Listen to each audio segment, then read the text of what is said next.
Hi welcome back to my channel. ఈరోజు కథ మాంగళ్య బంధం 32 భాగాన్ని వినేద్దాం. బయటికి వెళ్ళిన అంజలి నాన్నగారు మాత్రం గతం తాలూకు జ్ఞాపకాలు తలుచుకుని మనసులో ఎంతో బాధపడుతూ ఉంటారు. గతం మేఘన పెళ్ళైన అంజలి దగ్గరికి వెళ్తుంది.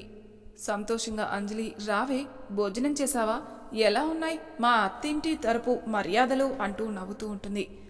నీకు నవ్వెలా వస్తుంది? ఒక పక్క నీకోసం పిచ్చోళ్ల మారి తిరుగుతున్న అర్జున్ అసలు గుర్తు రావడమా లేదా నీకు అంటుంది కోపంగా మేఘ. అంజలి కోపంగా మేఘ అని అరిచి వెళ్ళి తలుపు గడియ పెట్టొచ్చి మెల్లగా, అయినా ఏంటే ఎప్పుడు లేనిది నా ముందు నోరు లేస్తుంది నీకు? నోరు కాదే, చెయ్యి కూడా లేపాలనుంది, కానీ నీకు సహాయం చేసిన పాపానికి ఆ పని చేయలేక ఊరుకుంటున్నాను అంటుంది మేఘ. అసలు నీ గోల ఏంటో చెప్పి తగలడు, అవతల నాకు చాలా పనుంది అంటుంది చిరాగ్గా అంజలి. అంజు ప్లీజ్, ఇప్పటికైనా అర్జున్ని కలిసి ఒక్క మాట చెప్పు, వాడు మంచిగా తన లైఫ్ని లీడ్ చేసుకుంటాడు. నువ్వు వదిలేసిన దానికంటే అతన్ని నమ్మలేదనే బాధలోనే అన్నాడు, ఎక్కువ బాధపడుతున్నాడు. ఒక్కసారి అర్జున్తో మాట్లాడి తనకి నచ్చజెప్పు. తను ఎంత బ్రైట్ స్టూడెంటో నీకు తెలుసు. అతనికి ఉన్న నాలెడ్జ్ ముందు మనం దేనికి పనికిరాం. ప్లీజే, అన్నయ్య భవిష్యత్తు నాశనం చేసుకుంటున్నాడు, ఒక్కసారి మాట్లాడివే అంటూ బ్రతిమలాడుతుంది. అంజలి గట్టిగా నవ్వుతూ, ఏంటే వాడు పంపించాడా నిన్ను అంటుంది. అంజు, అన్నయ్య గురించి నీకు తెలుసు. ఇప్పటి వరకు నిన్ను ఏమైనా ఇబ్బంది పెట్టాడా? నువ్వు అడిగిన ఒకే ఒక్క మాటకి ఆ ఫోన్ని ముక్కలు చేశాడు. అయినా ఇలా ఎలా అడుగుతున్నావు? అన్నయ్య కాదు, నేనే అడుగుతున్నాను, ప్లీజే అంటుంది మేఘ. చూడు మేఘ, నీకు ఒకటే చెప్తాను, నాకు పెళ్ళైపోయింది. నేను అనుకునే కలల లోకం నాకు సొంతం అవబోతుంది. ఇంత హ్యాపీ మూమెంట్లో అర్జున్ అనే ఒక పాత చెత్త టాపిక్ నా దగ్గర తీసుకురాకు. అయినా వాడి భవిష్యత్తు గురించి వాడికి లేని బాధ నీకెందుకు? కొంపదీసి నువ్వేమైనా అంటూ నవ్వుతుంది అంజలి. మేఘ అంజలి అంటూ అంజలి చెంప మీద కొట్టి, మాటలు తిన్నగా రాని, నీకులాగా వాడుకుని వదిలేసే రకం కాదు నేను. అర్జున్ని అన్నయ్య అని పిలుస్తున్నా కూడా ఇలాంటి చెత్తవాగుడు వాగావంటేనే అర్థమవుతుంది. నీకు అర్జున్ కేవలం రొమాన్స్ చేసుకోవడానికి ఒక టైం పాస్ అని. పాపం అది అన్నయ్య గ్రహించలేక నీ గ్రహణం పట్టించుకున్నాడు. ఇప్పుడు చెప్తున్నాను విను, దీనికి ఇంతకింత అనుభవిస్తావు అంటూ అక్కడి నుండి విసురుగా డోర్ బోల్ట్ తీసుకుని వెళ్ళిపోతుంది. ఇదంతా బయట నుండి వింటున్న అంజలి నాన్నగారు అంజలి పద్ధతిని, అంజలి చేసిన మోసాన్ని విని నిశ్చేష్టుడయ్యాడు. మేఘ ఆయన్ని గమనించకుండా ఏడుస్తూ వెళ్ళిపోతుంది. కానీ ఆయన మాత్రం అక్కడే అలా ఎంతసేపు నిలబడి ఉన్నాడో తెలియకుండా అలానే నుంచుని ఉండిపోయాడు. కాసేపటికి అంజలి బయటకు వస్తూ అక్కడే నిలబడి ఉన్న వాళ్ళ నాన్నగారిని చూసి, నాన్న ఇక్కడున్నారేంటి అంది. మరి ఎక్కడ ఉండాలి? శ్మశానంలోనా అంటారు తేరుకుని. నాన్న ఏంటి ఆ మాటలు అంటుంది భయంతో అంజలి. నా కూతురిని ఒక పద్ధతిలో పెంచుతున్నాను అనుకున్నానే కానీ ఇలా సంస్కారం లేకుండా పెంచాని అనుకోలేదు అంటారు కోపంగా. ఏమైంది నాన్న అంటుంది ఏమీ అర్థం కాక. నేను అంతా విన్నాను అంజు, మేఘా చెప్పింది మొత్తం విన్నాను అంటాడు సురేందర్. అంజలి తడబడుతూ అది నాన్న అంటుంది. సుందర్ గట్టిగా చెంప మీద ఒక్కటిచ్చి, మాట్లాడుకో, ఏం తక్కువ చేశానా నీకు, ఇలా ఎందుకు చేశావు అంటాడు కోపంగా అరుస్తూ. దెబ్బ వల్ల కలిగిన నొప్పికి తాళలేక కళ్ళు వెంబడి నీళ్లు వస్తుంటే అసలు ఏం చేశారు నాకు తక్కువ అవ్వడానికి? ఏమైనా చేస్తేనే కదా అంటుంది కోపంగా అంజలి. అంజు అని అరుస్తారు. మీరు అరిచినంత మాత్రాన నిజం అబద్ధం అయిపోదు కదా నాన్న. ఇంత ఆస్తి, ఇంత భోగం అనుభవించవలసిన టైంలో నా చేతికి ఇవ్వకుండా తీరా అనుభవిద్దామనుకునే టైంకి ఒకరింటికి నన్ను ఇలా పంపేసి మొత్తం తమ్ముడికి కట్టబెట్టేస్తుంటే ఒక్క మాట కూడా అడగకుండా పెళ్లి చేసుకున్నాను కదా, అందుకే నాకు సంస్కారం లేదు అంతేనా అంటుంది తలెగరేస్తూ. ఇదేనా నువ్వు అర్థం చేసుకుంది? నీకు ఆస్తి, డబ్బు ఇవే ఫ్రీడమ్ అని నాకు ముందే చెప్తుంటే మొత్తం అప్పుడే నీ మొహాన్ని కొట్టేవాణ్ణి అంజు. ఇప్పుడు చెప్తున్నాను విను, నీ నడవేకకి నీకు పెళ్ళయ్యాక నా తరపున కానుక నా ఆస్తిలో సగం నీ పేర రాసిద్దామనుకున్నాను. కానీ ఇవాళ నీ బుద్ధి తెలిసి ఒకరి జీవితంతో ఆడుకోవడం తెలిసి ఇక నుండి నేను నీకు తండ్రిని కాను, నువ్వు నా కూతురివి కావు, మైండ్ ఇట్ అంటూ ఆ రోజు వెళ్ళిపోయారు. మిగతా తంతలన్నీ ఏదో చేయాలి కాబట్టి చేసి పంపించేశారు. అప్పటి నుండి ఇప్పటి వరకు అంజలి మొహం చూడ్డానికి కూడా ఇష్టపడలేదు. గతమంతా తను కూడా అంజలి తలుచుకొని, నాకు రావాల్సిన ఆస్తి రాకుండా చేసిన అర్జున్ని అంతం చూడకుండా వదలను, అలాగే మేఘ నీకు జీవితం లేకుండా చేయకపోతే నా పేరు అంజలియే కాదు అనుకుంటూ తన అమ్మ పెట్టిన స్వీట్ తినేసి ఇంటికెళ్ళింది. ఎప్పటిలానే నైట్ ఇంటికి వచ్చిన అర్జున్, వసు ఇంకా బ్యాచ్ అలసిపోయి తిండి కూడా తినకుండా బెడ్పై పడిపోతారు. వసు మాత్రం అర్జున్ రూమ్లోకి వస్తాడో రాడో అని చూస్తూ ఉండగా మళ్ళీ అర్చననే వచ్చింది. అంటే ఇవాళ నైట్ కూడా నాకు నిద్ర లేదా అనుకుంటూ అర్చన పడుకుంది అనుకున్నాక మెల్లగా హాల్లోకి వెళ్ళింది. అర్జున్ని లేపుదామనుకుంది. కానీ మళ్ళీ అర్జున్ ఏమనుకుంటాడనే సందేహంలో మళ్ళీ వెనుక తిరిగి వెళ్తుండగా తన చేయి పట్టుకున్నాడు అర్జున్. తన గుండె వేగం పెరుగుతుంటే మెల్లగా వెనక్కి తిరిగింది. తనని నవ్వుతూ చూస్తున్న అర్జున్ వైపు చూసి తలదించేసుకుంది. అర్జున్ లేచి వసు చేతిని పట్టుకుని టెర్రస్ వైపు తీసుకెళ్లాడు. అక్కడే గోడ పక్కన ఆనుకుని కూర్చున్నారిద్దరు. ఏంటి చిన్నమ్మ, నాతో ఏమైనా మాట్లాడాలా అంటూ వసు కళ్ళలోకి సూటిగా చూస్తూ అడిగాడు. వసుకి ఆ చూపుకి సిగ్గుపడినా కాసేపటికి మీరెందుకు మన గదిలో పడుకోవట్లేదు అని అడిగింది అమాయకంగా చూస్తూ. అది ఏవో చిన్న చిన్న పనులున్నాయి అని అంటూ. ఏం చిన్నమ్మ అలా అడిగావు అన్నాడు. అది అది అంటుంది నాంచుతూ. ఏది అన్నాడు. అది అంటూ గట్టిగా కళ్ళు మూసుకొని, మీరు లేకపోతే నాకు నిద్ర రావట్లేదు అర్జున్ గారు అంటుంది ఫాస్ట్గా. అవునా, ఎందుకు చిన్నమ్మ అంటాడు ఏమీ తెలియని వాళ్ళ. అంటే మీరు నాకు అలవాటు అయిపోయారు అర్జున్ గారు, మీ స్పర్శ లేకుండా నిద్రే రావడం లేదు నాకు అంటుంది ఏడుపు మొహం పెట్టి. అర్జున్ నవ్వుతూ వసుని దగ్గరకు లాక్కొని, చెప్పానా నీకు నన్ను అలవాటు చేసేస్తానని అని నవ్వుతాడు. వసు నవ్వుతూ, బాగా నా వల్ల కాక వచ్చేసాను మీ దగ్గరికి, కానీ మార్నింగ్ జరిగిన దానికి మీరు బాధలో ఉంటే నా గోలతో మిమ్మల్ని డిస్టర్బ్ చేయడం ఎందుకని అనిపించి వెనక్కి వెళ్ళిపోదామనుకున్నాను.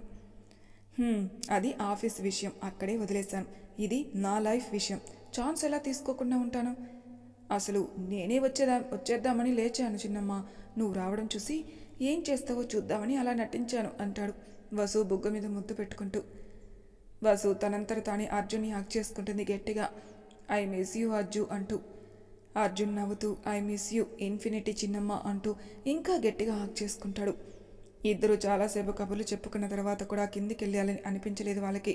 ఇంకా ఏదో మనసు కోరుకుంటూ ఉంటే అర్జున్ ఏమో వసు ఎలా తీసుకుంటుందని ఆలోచిస్తూ ఆగిపోతే, వసు ఏమో అర్జున్ స్టెప్ తీసుకుంటే బాగుండు అనుకుంటూ ఉండిపోయారు. మొత్తానికి ఇద్దరు ముందుకు అడుగు వేయలేక అలానే అక్కడే నిద్రపోయారు నైట్. అలా రోజులు గడిచి 3వ నెల ఎండింగ్లో ఉంది. అందరూ హడావిడిగా వర్క్లో పడిపోయి రాత్రి పగలు తేడా లేకుండా వర్క్ చేస్తూనే ఉన్నారు. డీల్ డేట్ ఇంకో 2 డేస్లో ఉంది అనగా, చిన్నమ్మ అన్నాడు అర్జున్. చెప్పండి అంటుంది వర్క్ చేసుకుంటూనే వసు. ఈ 2 డేస్ ఎక్కడికైనా అవుటింగ్కి వెళ్దామా అన్నాడు. వసు కోపంగా చూస్తూ, మన డీల్ 25 crores అర్జున్, మన దగ్గర ఉన్న అమౌంట్ జస్ట్ 10 crores అంటుంది ఆవేశంగా. బాబోయ్, ఇంకో మాట మాట్లాడితే కొట్టేలాగా ఉందే అనుకుని భయపడుతూ కామ్గా ల్యాప్టాప్లో తలపెట్టాడు అర్జున్. మరీ ఇంత బుద్ధి లేకుండా పోయిందే ఈయనకి అనుకుంటూ మళ్ళీ అర్జున్ వైపు చూసి, మన ఇల్లు అమ్మేస్తే అంటుంది. ఏంటి అమ్మేస్తావా, అదేమైనా నీ ఇల్లా అంటాడు గీతగారితో చేసుకున్న అగ్రిమెంట్ గుర్తు చేస్తూ. ఇప్పుడు ఎలా అర్జున్, మనం తలకిందలుగా తపస్సు చేసిన మిగతా అమౌంట్లో సగం కూడా చేయలేం అంటూ కంగారుగా. నీ స్టాక్స్ ఎక్కడి వరకు వచ్చాయి, ఏమైనా ప్రాఫిట్గా ఉందా అంటుంది ఆశగా. నేను వేసిన ప్రతి షేర్స్లోనూ లాస్లో ఉంది చిన్నమ్మ, వాటి మీద హోప్స్ పెట్టుకోవడం వేస్ట్ అంటాడు పెదవి విరుస్తూ అర్జున్. ఆహా, అయితే మరి ఏం చేద్దాం, కంపెనీ తన చేతిలో పెట్టి మళ్ళీ మొదటి నుండి స్టార్ట్ చేద్దామా అంటుంది లేచి నడుము మీద చేయి పెట్టుకుని. అర్జున్ వసుని అలా చూడగానే నవ్వు చేరింది తన మొహంలో. ఏం చేయాలో చెప్తాను కానీ ఒక్కసారి ఇలారా అంటాడు వసు నడుముని తదేకంగా చూస్తూ. వసుకి అవేం తెలియక ఏమైనా ఐడియా చెప్తాడేమో అని అర్జున్ దగ్గరికి వెళ్తుంది. అర్జున్ టక్కున వసు చేయి పట్టుకుని లాగి తన వెడలో కూర్చోబెట్టుకుని తన చేతులతో వసు నడుముని తడుముతూ తన భుజాలపై మొహం పెట్టుకుని కళ్ళు మూసుకుంటాడు. వసు అర్జున్ చర్యలకి తనకి ఎందుకో ప్రశాంతంగా అనిపించి ఆ కంగారు తగ్గించుకుని తను కూడా కాసేపు కళ్ళు మూసుకుంది. చిన్నమ్మ అన్నాడు. అనవసరంగా ఆలోచించి నీ మనసు అలానే ఆరోగ్యం పాడు చేసుకోకమ్మా, నా మీద నమ్మకం ఉంచు అంటాడు. నా బాధ మీరు ఓడిపోకూడదని అర్జున్, మీరు ఎప్పుడూ అక్కడ ఉండాలి అంటూ చేతిని పైకి చూపిస్తుంది. నాకు ఎక్కడా ఆనందం లేదు చిన్నమ్మ, కేవలం నేను ఇక్కడ ఉంటే చాలు అంటూ తన వేలుతో వసు గుండెలపై తడుతూ చెప్తాడు. అక్కడ ఎప్పుడో మీ స్థానం పదిలంగా ఉంది, ఇక ఇప్పుడు మన కోసం ఈ స్థానంలోకి మీరు ఎదగాలి అంటుంది నవ్వుతూ. అవునా, ఏది ఒక్కసారి చూపించవా నా ప్లేస్ని అంటాడు కొంటిగా చూస్తూ. వసు సిగ్గుపడుతూ, పోండి అర్జున్, మనం ఎంత రిస్క్లో ఉన్నాం, మీరు అవేమీ పట్టనట్టు ఈ చిలిపి మాటలేంటి అంటుంది చిరుకోపం నటిస్తూ.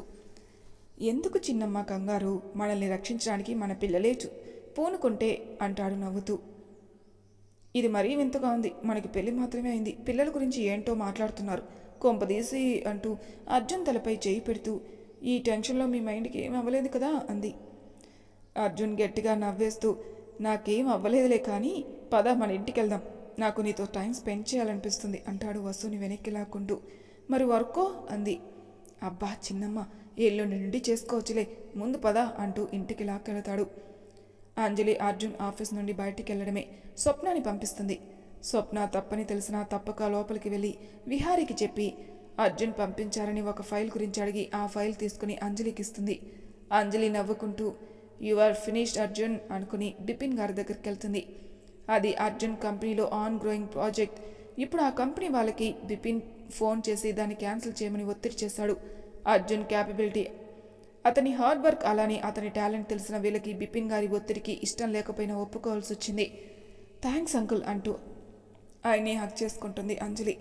సో తన కంపెనీకి లాస్, నీ కంపెనీలో ప్రాఫిట్స్ అట్లీస్ట్ ట్రూ కోర్స్ కూడా రాకుండా చేస్తున్నావు. ఇంకా అర్జున్ షేర్స్ అన్నీ హ్యాక్ చేసి మరీ లాస్లో పడేశావు. ఇవి చాలా అర్జున్ ఓటమికి అని అడుగుతాడు. ఇందాక వాళ్ళు అర్జున్ గురించి, అతని డెడికేషన్ గురించి చెప్పి ఇష్టం లేకుండా క్యాన్సిల్ చేసుకోవడం గుర్తుకొచ్చి, మీరేమనుకుంటున్నారు అంకుల్, ఇవి చాలావనే? అతను బంతి లాంటి వాడు అంజు, తిరిగి ఈజీగా అంతే ఫోర్స్తో పైకి లేస్తాడు అంటాడు బిపిన్. అందుకే ఆ బంతిలో గాలి తీసేస్తున్నాను అంటుంది కోపంగా చూస్తూ. ఏం చేయబోతున్నావు అంజు అంటాడు ఆశ్చర్యంగా. తన గాలి, అదే వాడి బలం, వాడి ప్రాణమైన ఆ వసుని ఈ భూమి మీద లేకుండా చేస్తున్నాను అంకుల్. డీల్ కంప్లీట్ చేయలేక రోడ్డున పడ్డ అర్జున్ వసు వల్ల మళ్ళీ వెంటనే లేస్తాడు. అలా లేవకూడదంటే ఆ వసుని వాడి కళ్ళ ముందు లేపేస్తే సరి. జన్మలో లేవడం కాదు కదా, తిన్నగా కూడా కూర్చోలేడు అంటుంది. అవసరం అంటావా అంజు? వాళ్ళ కంపెనీ లాక్కో, నేను కాదనను, కానీ వాళ్ళ జీవితాలు లాక్కోవడం ఎందుకురా అంటాడు బాధపడుతూ. నాకు రావాల్సిన ఆస్తి నాకు కాకుండా పోయిన రోజునే డిసైడ్ అయ్యాను అంకుల్. అర్జున్ జీవితం సర్వనాశనం చేయడమే నా జీవితంలో పెట్టుకున్న గోల్ అని. అందుకే లాభాల్లో ఉన్న కంపెనీని నష్టాల్లోకి తీసుకుని వెళ్ళి వాడికి అప్పగించింది అంటుంది చైర్ని తన చేతిలో నలిపేస్తూ. బిపిన్ కంగారు పడి కూల్ అంజు కూల్, ఇక నేను చెప్పినా వినవని అర్థమైంది, ఓకే నీ ఇష్టం అంటూ అక్కడి నుండి వెళ్ళిపోయాడు. ఇంటికి వెళ్ళిన అర్జున్ వసుని వాళ్ళ రూంలోకి తీసుకుని వెళ్ళి తన ఒడిలో పడుకో ఉంటాడు. అర్జున్ కొంచెం బాధలో ఉన్నాడని అర్థం చేసుకున్న వసు ఏం మాట్లాడకుండా తల నిమురుతూ కూర్చుంది. కాసేపటికి అర్జున్ లేచి కూర్చున్నాడు. ఏమైంది అర్జున్, ఎందుకు ఇలా బాధపడుతున్నారు అని అడిగింది. బాధ కాదు చిన్నమ్మ, చాలా కోపంగా ఉంది. ఆ కోపాన్ని ఎలా కంట్రోల్ చేయాలో తెలియక ఇలా ఇంటికి తీసుకొచ్చాను నిన్ను అంటాడు సీరియస్గా. కోపమా? నా మీదనా? మరి నీ మీద కాకపోతే ఎవరి మీద వస్తుంది? వసు కంగారు పడుతూ నేనేం చేశాను అర్జున్ గారు అంటుంది. అర్జున్ సీరియస్గా చూస్తూ నా దగ్గర నువ్వేం దాయడం లేదా? నేనా? నువ్వే అంటాడు కోపంగా. నేనేం దాయలేదు అర్జున్ గారు, అసలు మీరు దేని గురించి మాట్లాడుతున్నారు? నువ్వు అంజలిని కలిసావా? అది అది అంటూ నసికింది. చెప్పు చిన్నమ్మ అన్నాడు కోపంగా. అర్జున్ కోపం చూసి భయమేసి కొంచెం అర్జున్కి దగ్గరగా జరిగి అర్జున్ ఒడిలో కూర్చుంటూ మీరు ఇలా కోపంగా చూడనంటే చెప్తాను అంటుంది. వసు అమాయకమైన మొహం చూసి నవ్వేస్తూ సరే చెప్పు అంటాడు వసుని గట్టిగా హత్తుకుంటూ. అది అంటూ జరిగింది చెప్పడం మొదలుపెట్టింది. వసు ఆఫీస్లో సీరియస్గా వర్క్ చేసుకుంటూ ఉంటుంది. అర్జున్ ఆ రోజు అంజలి వాళ్ళ ఆఫీస్కి వెళ్ళాడు చిన్న పని మీద. అప్పుడే అది తెలుసుకుని అంజలి వసుకి కాల్ చేసింది. హలో అంటుంది. హాయ్ వసు. ఎవరు అంది వర్క్ చేసుకుంటూనే. నీ భర్త లీవ్ చేసిన అమ్మాయిని అంటుంది నవ్వుతూ. ఒక్కసారిగా పని ఆపేసి చెప్పండి అంది సీరియస్గా. నీతో మాట్లాడాలి అంటుంది అంజలి. ఇప్పుడు చేస్తుందేంటి అంటుంది వర్క్లో పడుతూ. ఇలా కాదు, నిన్ను పర్సనల్గా కలవాలి అంటుంది. ఎక్కడికి రావాలి అంటుంది వసు. అంజలి అడ్రస్ చెప్తుంది. వసు కూడా ఓకే అని చెప్తుంది. అర్జున్కి చెప్పకుండా రావాలి అంటుంది అంజలి. ఎందుకు అంటుంది వసు. వచ్చాక తెలుస్తుంది ఎందుకో. సరే అని ఫోన్ పెట్టేస్తుంది వసు. తను చెప్పిన అడ్రస్కి వెళ్ళాక అక్కడ అంజలి ఒక్కతే కాళ్ళ మీద కాలు వేసుకుని స్టైల్గా గోగుల్స్ పెట్టుకొని కూర్చొని ఉంటుంది. వసు రావడం చూసి కూర్చోమని చేయితో సైగ చేస్తుంది. ఎందుకు పిలిచారు అంటుంది వసు. వెయిట్ బేబీ, ఎందుకంత తొందర? నేను త్వరగా ఇంటికి వెళ్ళాలి, మా ఆయన నా కోసం చూస్తూ ఉంటారు అంటుంది. ఓ నాలవరా అంటుంది కావాలని. చూడండి అంజలి, ఈ మాట వినడం ఇది 3వసారి. ఇంకొకసారి మీ నోట్లో నుండి ఈ మాట బయటికి వస్తే తిన్నగా నేను మీ భర్త గారి దగ్గరికి వెళ్ళవలసి వస్తుంది. మైండ్ ఇట్ అంటుంది సీరియస్గా. కనపడవు గాని చాలా పొగరుందే నీకు అంటుంది కోపంగా అంజలి. అవును, అది ఉన్న వాళ్ళ దగ్గర మాత్రమే బయటకు వస్తుంది అంటుంది చిరాక. ఓకే, మ్యాటర్ ఏంటంటే నువ్వు అర్జున్ని వదిలేయాలి. ఇంకా అంటుంది వసు. ఇంకేముంది, అది చాలు కదా వాడు పడిపోవడానికి. ఓకే వదిలేస్తాను, ఇంకేమైనా చెప్పాలా? వసు నేను సీరియస్గా చెప్తున్నాను అంది అంజలి. నేను సీరియస్గానే చెప్తున్నాను. నువ్వు అనేదానివి నా భర్త జీవితంలో ఉన్నావనే సంగతి ఇప్పటితో వదిలేస్తున్నాను అని చెప్తున్నాను. అర్థం కావడం లేదా అంటుంది ఇంకా సీరియస్గా. అంజలి చిన్నగా నవ్వుకుంటూ సరే నువ్వు వెళ్ళొచ్చు అంటుంది. వసు లేచి వెళ్తూ ఇంకొకసారి మా జీవితంలో ఇలాంటి డిస్టర్బెన్స్ క్రియేట్ చేయాలని చూస్తే ఆడపిల్లవని కూడా చూడను, చంపేస్తాను అని సీరియస్గా వార్నింగ్ ఇచ్చి వెళ్ళిపోయింది. ఇది జరిగింది అర్జున్ గారు. ఇంత సిల్లీ డిస్కషన్ గురించి మీకు చెప్పడం ఎందుకులే అని నసుకుతూ ఉంటుంది వసు. అర్జున్ నవ్వుతూ మా చిన్నమ్మ ధైర్యం ఎక్కువే అంటాడు తన చెవిపై ముద్దు పెడుతూ. వసు అర్జున్ మొహం చూసి కోపం పోయిందా అని అడుగుతుంది భయంగా. అసలైతే నాకు ఈ విషయం ఎలా తెలిసిందో అడగవా? అవును ఎలా తెలిసింది అంటుంది ఆలోచిస్తూ. ఇది విను అంటూ తనకి వార్నింగ్ ఇచ్చిన వాయిస్ మెసేజ్ ఓపెన్ చేసి వినిపించాడు. అందులో వసు అంజలితో ఓకే వదిలేస్తాను అన్నంత వరకే ఉంది. అంటే అంజలి సెండ్ చేసిందా? దొంగ మొహంది. పోనీలే నేను నా సాఫ్ట్గా ఉందామనుకుంటే నన్నే ట్రిగర్ చేస్తుందా? అయిపోయింది ఇవాళ నా చేతులు అంటూ ఫోన్ తీసింది. చిన్నమ్మ ఆగు, నువ్వెందుకురా ఇంత శ్రమ తీసుకోవడం, దానికి నేను పెడతాగా స్పాట్, నువ్వు కంగారు పడుకు బంగారం అంటూ చేతిలో ఫోన్ లాక్కొని నవ్వుతూ చూస్తాడు. ఎందుకు నవ్వుతున్నారు అంటుంది ఉక్రోషంగా వసు. ఏం లేదు, ఎప్పుడూ అమాయకమైన నా చిన్నమ్మని మాత్రమే చూశాను, ఇప్పుడు ఇలా హాట్గా మిర్చిలా ఉన్న చిన్నమ్మని చూస్తుంటే అంటూ దగ్గరగా వచ్చి తన చెవులో మెల్లగా ఇంకోసారి పడిపోయాను నీకు అంటాడు. అప్పటి వరకు ఉన్న కోపం పోయి సిగ్గు చేరి అర్జున్ని హత్తుకుంటుంది. చిన్నమ్మ అన్నాడు. నా వల్ల కావట్లేదు కానీ ఎలాగో ఫుల్ మీల్స్ ఇప్పట్లో లేవు కదా, కనీసం బ్రేక్ఫాస్ట్ అయినా చేయనివచ్చు కదా అంటాడు ప్రేమగా. మధ్యాహ్నం పూట బ్రేక్ఫాస్ట్ ఏంటి అర్జున్, పద అన్నమే వడ్డిస్తాను అంటుంది. అర్జున్ అన్న భావన అర్థం కాక.